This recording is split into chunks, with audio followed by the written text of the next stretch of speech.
The Vatican claimed the practice of pontifical secrecy protected the privacy of victims, but it now says it will share information with police and other civil authorities investigating abuse. It is a step forward in terms of transparency. Transparency for the victims and their families, and transparency for judicial legal systems around the world. Well, the new ruling does not apply to information revealed in the religious sacrament of confession, which the Vatican says must remain secret. Well, Kieran Tapsell is a retired civil lawyer and also the author of a book about the Vatican's secret and child abuse. Kieran joins us now from Wollongong. Now, as the Church says, the main purpose of the pontifical secrecy was to protect the identity of the victim, but it also protected abusers. Yes, that's exactly right, and it prevented the bishops from reporting allegations of child sexual abuse to the civil authorities.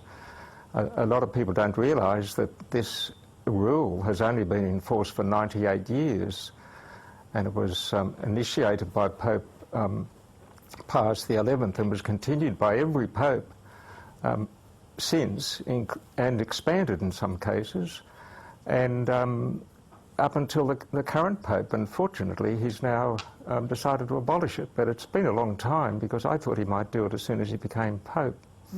What do you make of this decision to scrap these rules? Oh, well, I'm very pleased because it was the basis, it was the legal basis of a cover-up. This just didn't happen. These orders came from the top, from the popes, and now it's come to an end. And that returns the Church to something like 15 centuries of its own tradition. Because in its own tradition, up until 1922, it required priest sex abusers to be stripped of their status as clerics and to be handed over to the civil authorities. 15 centuries of tradition they overthrew in 1922, and now they've come back to it, and the decision is correct. It should have been done a long time ago.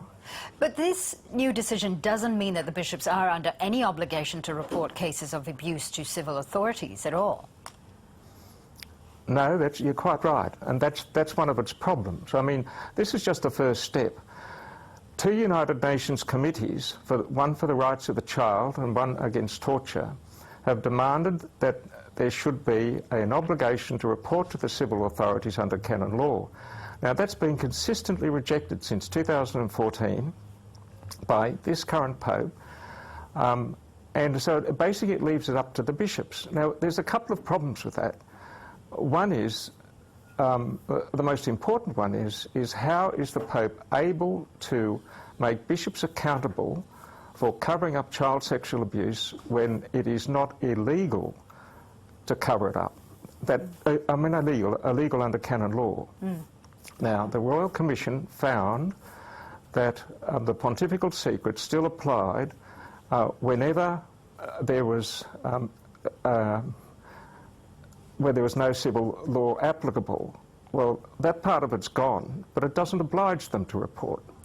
I found it interesting, too, that the Vatican continues to say that whatever is confessed or revealed in the religious sacrament of confession must remain secret. Do you think that should be changed as well? Well, really, that's up to them. I mean, this is a sort of a theological question. But isn't historically, many of the allegations have actually come through these confessions, and priests who hear the confessions have chosen to remain silent? Well, no, I'm not sure that that's true. I mean, the Royal Commission certainly found that there were cases of that happening, but it wasn't that many. The vast majority of the cover-ups were when someone complained to the bishop or to a religious superior and said, "I've been abused." That was what's been covered up, and that's the vast majority of them. Now, the Royal Commission has decided that there shall be no immunity for the confessional seal, and those laws are now being passed now. That's in Australia. In terms of what happens elsewhere, well, that's a matter for the Church. I mean, my main concern has always been the pontifical secret, not the confessional secret. because it's the pontifical secret which really was what created the cover-up. And in light of this decision, are we likely to see more victims within the clergy come forward?